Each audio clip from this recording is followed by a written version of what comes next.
আজকের এই ঐতিহ্যবাহী চড়িয়া কালীবাড়ি একতা যুব সংঘ কর্তৃক আয়োজিত আজকের এই ফাইনাল ফুটবল টিম প্রতিযোগিতায় আজকের এই অনুষ্ঠানে উপস্থিত আছেন আমার চোদ্দীয় এই খেলার যে নয়নের মুনি সভাপতি সাহেব, আরও আমার মঞ্চে উপস্থিত আছেন বিভিন্ন শ্রেণীর বিশিষ্ট ব্যক্তিবর্গ।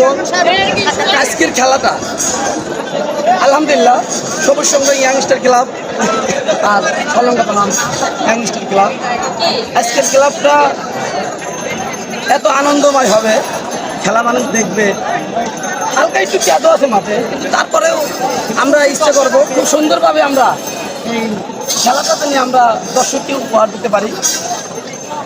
আর আজকের টিমটা আমাদের মতো, আমাদের অন্তর থেকে বলছি, আমরা আমাদের মতো স্বাদ আছি, অবশ্যই আশাবাদী। আমরা এই টিমটাতে জানি ভালো কিছু আশা করতে পারি। আমি আজ কিন্তু প্রচুর দর্শক দেখেন, দর্শকগুলো দেখেন, এত দর্শক হয়েছে যে এই সবুজ সংঘর একটা মানুষের মনে হৃদয়ে জায়গা করে নিছে। আমার সবুজ সংঘর কথা শুনলে, আমি এস এম আলামিন দাদা, সবুজ সংঘ ইয়াংস্টার ক্লাবের সিনিয়র সহসভাপতি, এই ক্লাবটা মানুষের মনে জয় করে নিছে।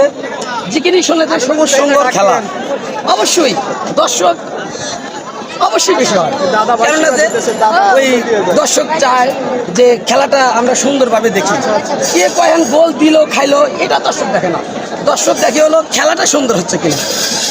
আমরাও এটাই চাই, আমি গোল খাই আর গোল দেই এটা বিষয় না, বিষয়টা হচ্ছে হলো দর্শক জানি সুন্দরভাবে তারা মনোরঞ্জনভাবে খেলা দেখতে পারে, এটা হলো আমাদের লক্ষ্য। আর আমি সকল দর্শককে ধন্যবাদ জানাই, আজকে খেলাটা শেষ পর্যন্ত এনারা যেন সুশৃঙ্খলভাবে অবস্থান করে খেলাটা পরিচালনা করে দেখে আমরা যদি এই মাঠে বিজয় ঘোষণা করতে পারি, এ বলে আমি আমার সংক্ষিপ্ত কথাগুলো শেষ করছি। ধন্যবাদ। আর আরেকটি কথা, সকল দর্শককে আমি এই কথাটি বলতে চাই যে আমার এই মানিক টিভি চ্যানেলটাকে আপনারা অবশ্যই লাইক, কমেন্ট, শেয়ার করেন। ইনি এমন একজন মানুষ সত্যর আলোকে জাগিয়ে তোলে, আর এই খেলাপ্রিয় মানুষ, যত জায়গায় খেলা হয় ইনি মানুষের মাঝে এই খেলাটা তুলে ধরেন। ধন্যবাদ। আমি আমার ধন্যবাদ। আসসালামু আলাইকুম।